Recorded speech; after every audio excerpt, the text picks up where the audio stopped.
Admiral Taman Park stood on the bridge of the Earth Defense Command ship, watching the stars through the massive viewing window. His weathered face showed no emotion, but inside his heart was heavy. The message they had received 3 days ago still echoed in his mind. The alien coalition wanted humanity gone from all their colony worlds. They had given Earth 1 month to bring everyone back home, or they would destroy every human settlement in space. Taman had spent 40 years defending Earth and her colonies. He had fought pirates, rebels, and hostile alien creatures, but he had never faced anything like this. The coalition had 7 different alien races working together. Their fleets were bigger than anything humanity had ever seen. Intelligence. Reports said they had millions of ships. Earth's entire fleet barely had 10,000 vessels. "Sir, we have a communication from Dr. Hae-Jin Kim," said Captain Min-Ho Lee, walking up to the Admiral. Min-Ho was young but smart. Tae-min had been training him for years, hoping he would one day lead Earth's forces. Now Tae-min wondered if there would be any forces left to lead. "Put her through," Tae-min said. The holographic display showed Dr. Hae-Jin Kim standing in her laboratory. She was the best scientist on Earth when it came to studying old things. Ancient artifacts, old ruins, forgotten history, she knew it all. Her face looked excited, which was strange considering the terrible situation they were in. "Admiral, I need to speak with you immediately. I've found something under the Pacific Ocean, something that might change everything," she said. Taman raised an eyebrow. "Doctor, we have bigger problems right now. The coalition fleet is positioning itself at the edge of our solar system. They could attack at any moment." "That's exactly why this is important," Yejin said. "I've been scanning the ocean floor using our deep-sea sensors. There's something down there that doesn't belong. A structure that's older than any human civilization we know about." Before Tae-min could respond, another officer rushed onto the bridge. "Admiral, long-range sensors are picking up massive energy signatures. The Coalition Advance Fleet is moving toward the outer planets." Tae-min felt his stomach drop. The attack was starting earlier than expected. "How many ships?" "Over 50,000, sir. And that's just the advance force." The Admiral closed his eyes for a moment. 50,000 ships in the advance force alone. Earth's entire fleet couldn't handle even half that number. When the main coalition fleet arrived, it would be a massacre. "Admiral," Dr. Hae-Jin's voice came through the communicator again. "Please listen to me. The readings I'm getting from the ocean floor are unlike anything we've ever seen. The energy patterns are similar to what our scientists detect from coalition ships, but much more powerful." "What are you saying, Doctor?" Tae-min asked. "I'm saying there might be technology down there. Ancient technology that could help us fight back." Engineer So Young Choi, who had been working on upgrading Earth's defense systems, looked up from her station. "Admiral, our current weapons won't even scratch their shields. If there's any chance of finding better technology, we have to take it." Tae-min thought quickly. The coalition had given them 1 month, but now they were attacking early. There was no time for proper evacuation of the colonies. Millions of humans were scattered across 12 star systems, and there was no way to bring them all home in time. "How long would it take to investigate this underwater structure?" he asked Dr. Hae-Jin. "I need at least a week to properly explore it. But Admiral, I could start immediately. I have a team ready to go." A week. They probably didn't have a week before the coalition reached Earth. But what choice did they have? Their current defenses were hopeless against such a massive enemy force. "Do it," Tae-min said. "Take whatever resources you need. Captain Lee, assign a squadron to protect Dr. Kim's expedition." "Yes, sir," Min-Ho said. As the communication ended, Tae-min turned back to the viewing window. In the distance, he could see the lights of Earth's orbital defense stations, massive platforms armed with humanity's most powerful weapons. Against a normal enemy, they would be enough. Against the coalition, they were like throwing rocks at a mountain. "Admiral," So Young called out, "I'm getting reports from our colony worlds. The coalition is sending ultimatum broadcasts to every human settlement. They're demanding immediate surrender." "What are our colonists saying?" "Most are refusing to surrender. They're asking for support from Earth." Tae-min felt pride and sadness. At the same time, Humanity had always been stubborn. Even when facing impossible odds, they refused to give up. But that same stubbornness might get them all killed. "Send a message to all fleet commanders," Taman ordered. "Begin defensive preparations. Move all available ships to protect the colony worlds, but don't engage the coalition forces unless they attack first." "Sir, that will leave Earth with minimal protection," Minho warned. "I know, but we can't abandon our colonies. Every minute we buy them might save lives." Hours passed as Earth's forces scrambled to defensive positions. Reports came in from across human space. The coalition ships were massive, each one the size of a small city. Their weapons could destroy an entire planet if they wanted to. But, so far, they were just watching and waiting. Dr. Hyojin contacted the Admiral again as night fell over Earth's capital city. "Admiral, we've reached the underwater site. The structure is incredible. It's built into an underwater mountain that shouldn't exist according to our geological surveys." "What do you mean it shouldn't exist?" "I mean, this mountain appeared sometime in the last few months. The ocean floor has completely changed. Whatever is down here, it's been hidden for a very long time, and now it's revealing itself." Through the communicator, Taman could hear the excitement in the doctor's voice mixed with fear. "We're detecting massive energy readings from inside the structure. There are passages and chambers that go down for miles. And Admiral, there are symbols carved into the walls. They're not human, but they're not coalition symbols either." "Are you saying this was built by a different alien race?" "I don't know yet. But whoever built this had technology far beyond anything we've seen. The energy readings are off the charts." As Dr. Hyojin spoke, alarms began blaring throughout the command ship. "Admiral," an officer shouted, "coalition ships are moving toward Mars. They're beginning their attack." Taman gripped the railing of his command platform. The battle for humanity's survival was about to begin, and they had no idea what ancient secrets lay hidden beneath Earth's oceans. Whatever Dr. Hyojin found down there, he hoped it would be enough to save them all.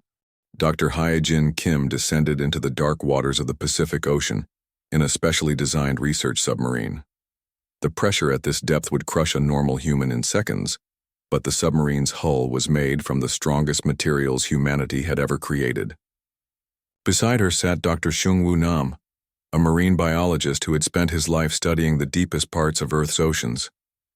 "The readings are getting stronger," Seungwoo said, checking his instruments. "Whatever is down there is generating massive amounts of energy." Commander Eunji Yoon, leader of Earth's Special Forces, sat behind them with her team of soldiers. She had been assigned to protect the scientists, but she was also there in case they found something dangerous. "How much deeper do we have to go?" "Another 1,000 meters, Hyojin replied, staring at the sonar display. The underwater mountain was enormous, rising from the ocean floor like a giant pyramid. But according to every map and survey Earth had ever done, this mountain had never existed before. Above them, the war was getting worse. Radio messages from Admiral Taman's fleet told of massive coalition ships destroying human outposts on Mars. The enemy was moving slowly but steadily toward Earth. They had maybe days before the main attack began. "There," Seungwoo pointed at the viewing window. "Do you see that?" Through the dark water, lights were beginning to appear. Not electric, lights like humans used, but a soft blue glow that seemed to come from the mountain itself. As they got closer, Hyojin could see that the mountain was not natural rock. It was made of some kind of metal that looked like it had been polished smooth. "This is definitely artificial," she said into her communicator. "Admiral, we're looking at a structure that's clearly built by intelligent beings. The craftsmanship is incredible. Any idea who built it?" Taman's voice came back through the radio. "Not yet. But whoever they were, they had technology we can barely understand." The submarine's lights illuminated massive symbols carved into the side of the mountain. They were unlike anything in Earth's historical records. Not Egyptian, not Chinese, not from any human civilization. But strangely, some of the symbols looked almost familiar, like words Hyojin had seen before, but couldn't quite remember. "Commander Yoon, are your sensors picking up any life signs?" Hyojin asked. Yoonji checked her military scanners. "Negative. But there's something strange. The mountain is completely blocking our deep scans." Whatever material it's made from, our sensors can't penetrate it. They found an opening near the base of the structure. It was perfectly round and just big enough for their submarine to fit through. Seung-woo piloted them inside, and their lights revealed a tunnel that went deep into the mountain. The water is different in here, Seung-woo observed. It's warmer, and the pressure readings are all wrong. It's like the normal laws of physics don't apply inside this place. As they traveled deeper, the tunnel opened into a vast chamber filled with air instead of water. Their submarine broke, the surface of an underground lake, and Heejin gasped at what she saw. The chamber was enormous, with a ceiling so high their lights couldn't reach it, and floating in the center of the lake was a platform made of the same strange metal as the mountain. "How is there air down here?" Yoonji asked. "We're 2 miles underwater." "I don't know," Heejin admitted, "but the air readings show it's breathable. Oxygen levels are actually higher than normal Earth atmosphere." They docked their submarine at the platform and stepped out. The air was warm and somehow felt alive, like it was charged with electricity. On the platform stood a structure that looked like a building, but its walls were covered with more of the strange symbols. "Look at this," Seung-woo called out. He was standing near a wall where the symbols seemed to glow brighter than the others. "These symbols, they're telling a story."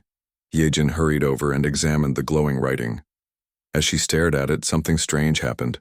The symbols began to make sense, like her brain was suddenly remembering a language she had forgotten. "It's about a guardian," she said slowly. "Someone who protected Earth long ago. He fought against invaders from the stars." "Invaders like the Coalition?" Yoonji asked. Hyejin continued reading, her excitement growing. "It says the Guardian defeated the Star Killers once before, but he was wounded in the battle and had to sleep until Earth needed him again." "That's just legend," Seung-woo said. "Ancient peoples always created stories about heroes and guardians." But Hyejin wasn't listening.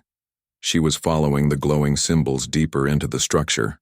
They led to a doorway that opened automatically as she approached. Inside was a chamber unlike anything she had ever seen. In the center of the room stood a crystal container filled with blue liquid, and floating inside the liquid was a human figure, a man who looked like he was sleeping peacefully. His body was perfect, with no signs of age or injury. He looked like he was in his 30s, with strong features and black hair. "This is impossible," Yoonji whispered. "How long has he been down?" "Here." Hyejin was reading more symbols around the chamber. "According to this, over 50,000 years. 50,000 years. That's before recorded human history." The symbols told an incredible story. Long ago, when humans were just beginning to build civilizations, aliens came to Earth. Not to explore or trade, but to destroy. They believed that young races were dangerous and had to be eliminated before they became too powerful. But Earth had a protector, a guardian who had been given incredible power by an even older race. He fought the invaders and drove them away, but the battle nearly killed him. He went into a healing sleep, waiting for the day when Earth would need him again. The Coalition, Hyejin realized. These are the same aliens who are attacking us now. They've been doing this for thousands of years, destroying young civilizations before they can grow strong. Suddenly, alarms began ringing throughout the chamber. The blue liquid in the crystal container started to glow brighter. On the walls, more symbols appeared, these ones pulsing with urgent light. "What's happening?" Yoonji demanded, drawing her weapon. Hyejin was frantically translating the new symbols. "It's detecting the alien fleet above, the same energy signatures as the ancient invaders." The Guardian's body began to move slightly, like he was starting to wake up from a very long dream. His fingers twitched and his breathing became deeper. "Admiral," Hyejin spoke into her communicator, "you need to know what we've found down here. Earth has a protector. He's been sleeping under the ocean for 50,000 years, and I think he's starting to wake up. Doctor, the Coalition fleet is approaching Earth. We need solutions, not ancient stories." "This isn't a story, Admiral. There's a man down here who fought these same aliens before and won, and he's waking up." As if responding to her words, the Guardian's eyes suddenly opened. They glowed with the same blue light as the chamber around them. He looked directly at Hyejin through the crystal container, and she felt a presence in her mind. Not threatening, but ancient and incredibly powerful. The container began to drain, and the Guardian slowly stood up. When he spoke, his voice echoed throughout the chamber, speaking in the same ancient language as the symbols on the walls. "The Star Killers have returned," he said, and somehow Jin understood every word. "After so long, they dare to threaten my people again." Above them, Earth's defenders were preparing for a battle they couldn't win. But deep beneath the ocean, humanity's oldest protector was finally awakening from his long sleep. The Guardian stepped out of the crystal container, water dripping from his body. He looked completely human, but Hyojin could sense something different about him. The air around him seemed to vibrate with power, and his blue eyes held knowledge that was older than civilization itself. "Who are you?" Commander Yoonji asked, keeping her weapon ready but not pointing it at him. The Guardian looked at each of them, studying their faces carefully. When he spoke, his voice was deep and calm. "I am Jinwoo. I have been the protector of this world since your ancestors first learned to use fire." Jinwoo, Hyojin repeated. It was a Korean name, but ancient. "How do you know our language?" "Language changes, but the mind that speaks it remains the same. You are my children's children, many generations removed. I can feel the connection in your blood." Dr. Xiongwu stepped forward cautiously. "You've been asleep for 50,000 years?" "Not asleep. Healing. The last battle against the Star Killers nearly destroyed my body. I had to enter deep restoration to survive." Jinwoo moved to one of the walls and placed his hand on the glowing symbols. Immediately, the entire chamber filled with light, and images appeared in the air like holograms. The images showed Earth as it was long ago. Primitive humans lived in small tribes, just beginning to farm and build permanent settlements. Then, the sky filled with alien ships, massive vessels that blocked out the sun. The coalition had come to destroy humanity before they could become a threat. "They have done this to countless worlds," Jinwoo explained, as the images showed other planets being destroyed. "Young races that show promise are eliminated. They fear what these species might become." "But you stopped them," Hyojin said. "I was created by the Old Ones, the race that came before all others. They saw potential in humanity and gave me the power to protect this world. But the coalition was stronger than expected. I won, but barely. The images changed to show the ancient battle. Jinwoo fought alone against thousands of alien ships. His body glowed with the same blue energy that filled the chamber, and he moved through space without any protection, destroying enemy vessels with his bare hands." "Impossible," Yoonji whispered. "No human can survive in space." "I am no longer entirely human," Jinwoo said simply. "The Old Ones changed me, gave me abilities beyond what natural evolution could achieve." Above them, alarms were sounding throughout Admiral Taemin's fleet. The Coalition advance force had reached Earth's outer defenses and was beginning their attack. Captain Min-ho rushed onto the bridge with urgent reports. "Admiral, they've destroyed the defense station at Jupiter. Our ships are retreating, but they're taking heavy losses." Taemin watched the tactical display with growing despair. Each Coalition ship was destroying dozens of human vessels. Their weapons were too powerful, their shields too strong. "How long until they reach Earth?" 6 hours, sir." On the bridge, Engineer So Young was desperately trying to boost their weapon systems. "Admiral, our most powerful missiles barely scratch their shields. We need some kind of miracle." 2 miles beneath the Pacific Ocean, that miracle was preparing to return to battle. Jinwoo had accessed the chamber's ancient computers, learning about the current state of Earth and the approaching threat. "The Coalition has grown stronger since our last battle," he said to the scientists and soldiers around him. "But so have I. 50,000 years of healing has made me more powerful than before." "What can you do against an entire fleet?" Hyojin asked. Instead of answering, Jinwoo walked to the center of the chamber and closed his eyes. The blue energy around him grew brighter, and suddenly the water in the underground lake began to glow. The energy spread outward, traveling through the ocean and up toward the surface. Captain Boram Shin was piloting a transport ship near the Pacific when her instruments went crazy. Control, I'm getting massive energy readings from the ocean. Something's coming up from the deep. Confirmed, Transport 7. All ships in the area report to safe distance. The ocean began to boil as something rose from its depths. First came streams of blue light that shot up into the sky like pillars. Then the water parted completely, revealing the ancient mountain structure that had been hidden below. Jin Woo emerged from the opening at the mountain's peak, and he was no longer the simple man who had awakened in the chamber.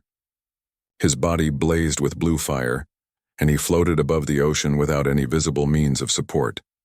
Energy crackled around him like lightning. "Admiral," Captain Boram reported, her voice shaking with amazement. "There's a man floating above the ocean. He's glowing like a star." On his command ship, Admiral Tae-min stared at the reports coming in from around the globe. "Dr. Kim, is this your guardian?" "Yes, Admiral. He calls himself Jin Woo. He's fought the Coalition before." High Primarch Veltar, commander of the Coalition Advance Fleet, received his own reports about the strange energy readings from Earth. His species had lived for thousands of years, and he remembered the old stories. Stories about a human who had single-handedly destroyed an entire Coalition fleet. "Impossible," Veltar said. "The Guardian died long ago. Our ancestors confirmed it." But as Jin Woo rose higher into Earth's atmosphere, even the Coalition sensors could detect his incredible power. He moved toward the approaching alien fleet, traveling faster than any human spacecraft. The first Coalition battlecruiser he encountered was the size of a small city, armed with weapons that could destroy a planet. Jin Woo approached it alone, his body protecting him from the vacuum of space and the radiation of nearby stars. "Attention, Coalition vessel," he spoke, and somehow his voice carried through space to their communication systems. "You have threatened my people. Leave this system immediately or face the consequences." The battlecruiser responded by firing every weapon it had. Plasma cannons, particle beams, and quantum torpedoes all struck Jin Woo at once. The explosion was so bright it could be seen from Earth. When the light faded, Jin Woo was still there, completely unharmed. The blue energy around him had absorbed the attack and grown even brighter. "You have chosen poorly," he said. Jin Woo reached out with one hand and touched the battlecruiser's hull. Blue energy flowed from his fingers into the ship's systems. In seconds, every system on the massive vessel shut down. The ship went dark and began drifting helplessly. Two more battlecruisers moved to attack him. Jin Woo flew between them, moving so fast he appeared to be in multiple places at once. He touched each ship briefly, and both suffered the same fate as the first. 3 of the Coalition's most powerful vessels disabled in less than a minute. Throughout the Coalition fleet, alarms were sounding. High Primarch Veltar stared at his tactical displays in horror. "Send a message to the main fleet. The Guardian has returned. Request immediate reinforcements." On Earth, billions of people watched their televisions and computer screens in amazement. News reports showed footage of Jin Woo moving through space, disabling enemy ships with impossible ease. Humanity had found their protector, and he was more powerful than anyone had dared to hope. But Jin Woo knew this was only the beginning. The advance fleet was just a small part of the Coalition's total forces. Soon, millions of ships would arrive, commanded by beings who had spent millennia preparing for this day. The real battle for Earth's survival was about to begin. News of Jin Woo's appearance spread across the galaxy faster than light itself. In the Coalition's capital system, ancient computers that had been silent for millennia suddenly activated. Emergency councils were called, and species that had not spoken to each other in thousands of years gathered to discuss the impossible. The Guardian had returned.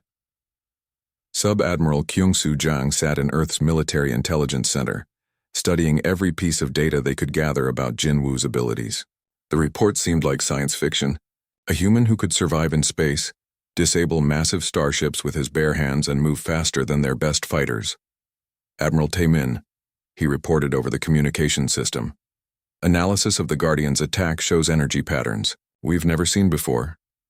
His power source appears to be connected to Earth itself somehow." "What do you mean?" Tae-min asked. "The energy readings spike every time he's near the planet. It's like he's drawing power from Earth's magnetic field, maybe even its core. The farther he gets from Earth, the weaker the readings become. This information was crucial. If Jinwoo's power was limited by distance from Earth, he might not be able to protect the human colonies in other star systems. Counselor Da Yun Song, Earth's best diplomat, had been assigned the impossible task of communicating with Jinwoo. She found him floating above the Pacific Ocean, meditating in the space between Earth's atmosphere and the void beyond. "Guardian," she spoke through her ship's communication system. "I am Da Yun Song, representative of the Human Colonial Federation. We need to talk." Jinwoo opened his eyes and looked at her small diplomatic vessel. In an instant he was beside her ship, somehow standing on its hull in the vacuum of space. "You may speak," he said, his voice carrying clearly through her ship's speakers despite the lack of air around them. "The Coalition has millions of ships. Can you really defeat them all alone? I defeated them before when I was weaker. Now, after 50,000 years of healing, I am far more powerful. But our colonies are scattered across 12 star systems. Can you protect them all?"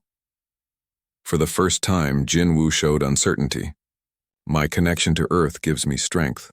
The farther I travel from this world, the more limited my abilities become." Da-un felt her heart sink. Humanity's colonies were too far from Earth for Jinwoo to protect effectively. They would have to find another way to defend them. "However," Jinwoo continued, "I can give your people the tools they need to defend themselves." He placed his hand on Da-Yun's ship, and blue energy flowed through its systems. Instantly, every computer on board began downloading information at impossible speeds.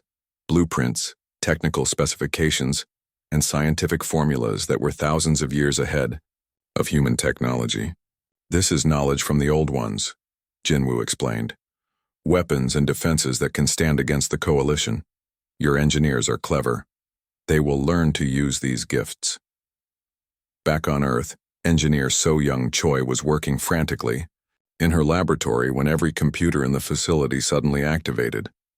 Data was streaming in faster than she could read it.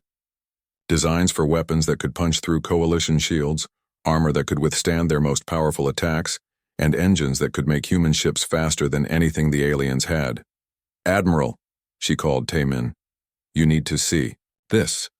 The Guardian has given us technology blueprints. This is incredible. With these designs, we could upgrade our entire fleet in days." All across Earth and its orbital stations, similar scenes were playing out.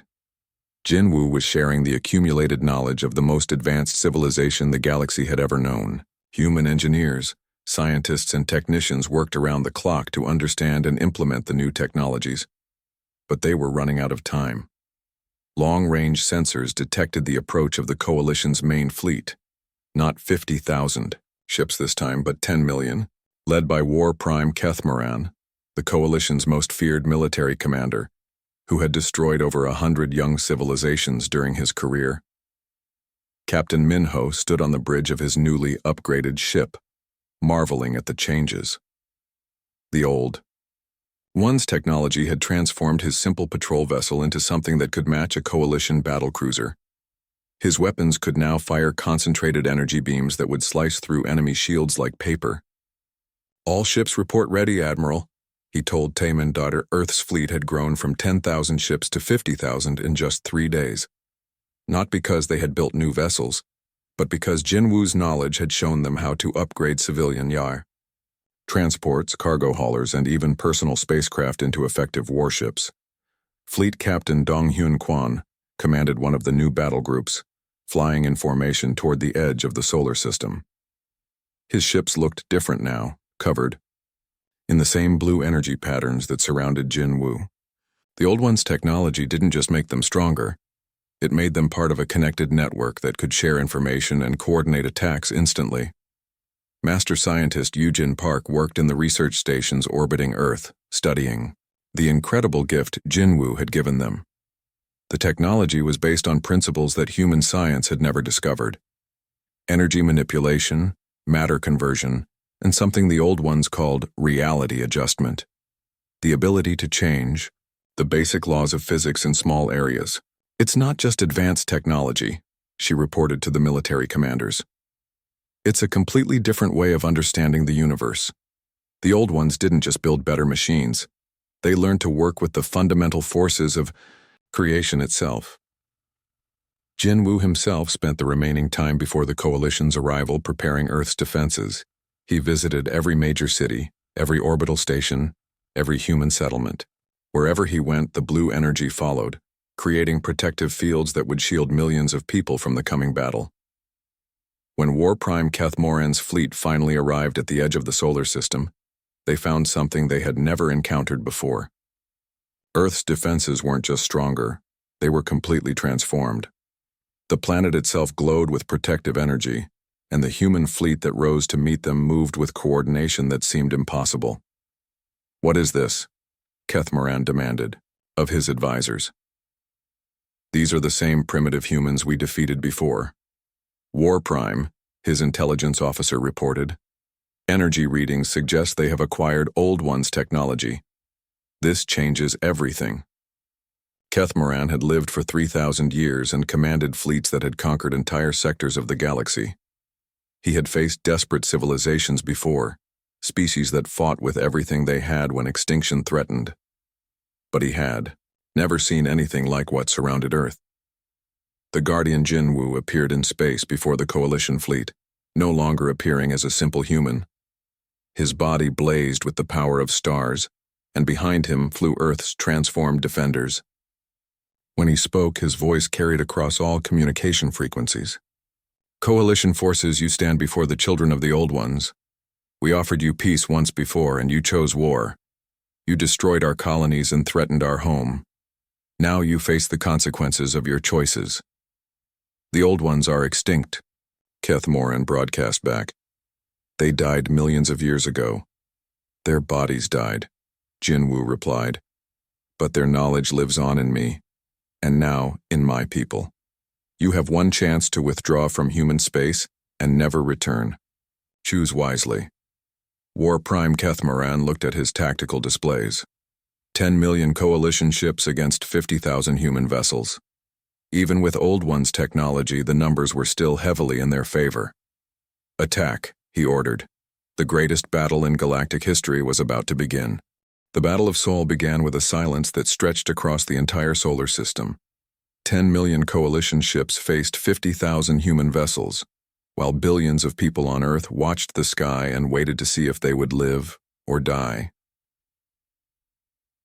War Prime, Keth Moran gave the order to attack, and space filled with deadly light. Coalition plasma cannons fired in perfect coordination, sending waves of destruction toward the human fleet. But when the energy reached Earth's defenders, something impossible happened. The human ships didn't try to dodge or block the attacks. Instead, they absorbed them. The blue energy that covered their hulls drank in the Coalition's most powerful weapons and grew brighter. Every shot that hit them made them stronger.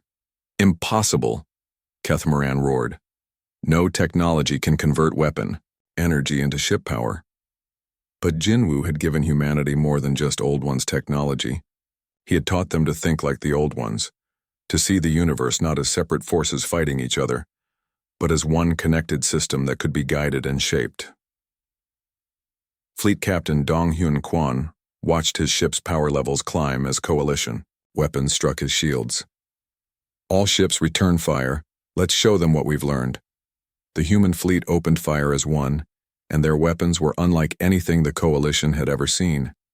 Instead of simple energy beams or missiles, they fired streams of blue force that seemed to bend space itself. When these attacks hit Coalition ships, they didn't just damage the hulls. They disrupted the basic structure of matter. Entire enemy battlecruisers simply fell apart, their atomic bonds dissolved by weapons that attacked reality itself. Jinwoo flew through the battle like a living star, his power no longer limited to disabling single ships.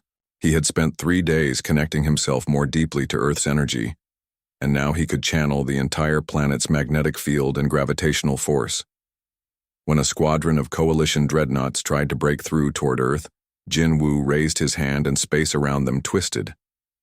The massive ships found themselves caught in a gravity well that shouldn't exist, pulled toward a point of crushing force that Jinwoo created from nothing. "He's manipulating space-time itself," Master Scientist Eugene Park reported from her observation station. The Guardian isn't just using the Old One's technology. He's become a living expression of their power. On Earth, ordinary people watched the battle through their screens and felt something they had never experienced before. The blue energy that protected their world was somehow connected to their own emotions. As their hope grew stronger, so did Jinwoo's power. As their determination hardened, so did their fleet's defenses. Captain Minho found himself laughing as his upgraded ship danced through coalition fire without taking any real damage. "Admiral, this is incredible. It's like the ship is reading my mind and responding to my intentions." "That's exactly what's happening," Admiral Taman replied from his command vessel. "The Old One's technology doesn't just make better machines.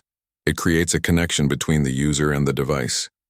We're not just piloting ships anymore. We're thinking them into action."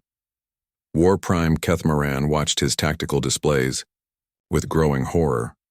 In 30 minutes of battle, he had lost over 1,000,000 ships while the humans had lost fewer than 100. His weapons were useless, his numbers meant nothing, and the Guardian was systematically destroying his most powerful vessels. "Send a retreat signal," he ordered his communications officer. "War Prime, the Coalition Council ordered us to destroy the humans completely. If we don't retreat, there won't be a coalition left to give orders." But Jinwoo had no intention of letting the coalition escape to threaten other worlds. As enemy ships began turning away from Earth, he expanded his consciousness across the entire solar system. The power that had once been limited to his physical body now flowed through space itself. "You came here to destroy my people," his voice echoed through every coalition ship. "Now you will learn what happens when you threaten the children of the Old Ones." Jinwoo raised both hands toward the fleeing coalition fleet, and the space around them began to change. Not violently, not destructively, but fundamentally. The ships found themselves unable to enter faster than light travel. Their weapons powered down. Their engines stopped responding to commands. 10 million coalition ships hung motionless in space, completely helpless. "I could destroy you all in an instant," Jinwoo continued. "But the Old Ones taught that true strength comes from choosing mercy. When you have the power to destroy, you will return to your homeworlds. You will tell your people what happened here, and you will spread word throughout the galaxy that humanity is no longer alone." Engineer So Young monitored the energy readings from her Earth-based station and couldn't believe what she was seeing. He's created a localized space-time field around the entire enemy fleet. The power requirements for something like that should be impossible. Not impossible. Jinwoo's voice spoke directly into her mind, and she realized he was somehow connected to every human in the solar system. The Old Ones learned long ago that the universe isn't ruled by limitations. It's shaped by will, guided by understanding, and powered by the connection between all living things. War Prime Kethmaran found himself face-to-face with Jinwoo as the Guardian appeared inside his command ship. Not by entering through doors or teleporting, but by simply existing in both places at once.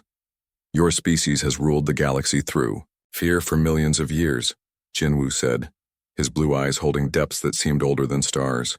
"You destroyed young civilizations because you were afraid of what they might become.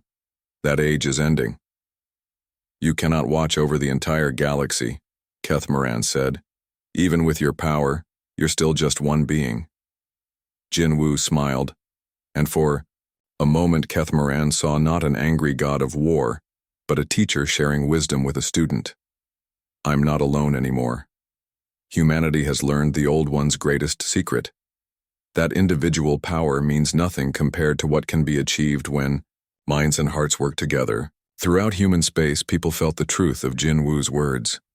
The technology he had shared wasn't just about building better weapons or stronger ships. It was about creating connections between people, allowing them to share thoughts, combine their abilities, and work together in ways that seemed magical. The Guardian released his hold on the Coalition fleet, but not before leaving them with a final message that broadcast across every communication system in the galaxy. To all civilizations that hear this message, the Coalition's reign of terror is over. Young races will no longer be destroyed for the crime of having potential. Earth stands as protector of those who seek to grow and learn. Any species that threatens peaceful development will answer to humanity and our guardian. As the coalition, ships limped away from the solar system. Defeated and humiliated, Jinwoo returned to Earth. But he was no longer the ancient being who had awakened alone in an underwater chamber. The connection he had forged with humanity during the battle had changed him just as his gifts had changed them. "Admiral," he spoke to Taemin as the human fleet regrouped around Earth. "Your people have learned much in these few days. The galaxy is wide, and there are many young civilizations that need protection. Will you help me defend them?" Admiral Taemin looked at his transformed fleet, at the planet that now glowed with protective energy, at the people who had discovered they were capable of so much more than they had ever imagined. "Yes, Guardian. Humanity will stand with you." And so began a new age in galactic history. The Coalition's million-year dominance was broken. Young civilizations found protectors instead of destroyers, and humanity, guided by their ancient guardian, took their place as defenders of hope and growth throughout the stars. Jinwoo had awakened to save his people, but in doing so, he had awakened something even greater: the potential for all species to work together, to grow together, and to build a galaxy where the greatest power was not the ability to destroy, but the wisdom to protect and nurture life wherever it chose to flourish. The heavens had indeed stood frozen in shock, but not just at the return of the Guardian. They had witnessed the birth of a new kind of civilization, one that would reshape the galaxy not through conquest, but through the simple revolutionary idea that all life deserved the chance to reach its full potential.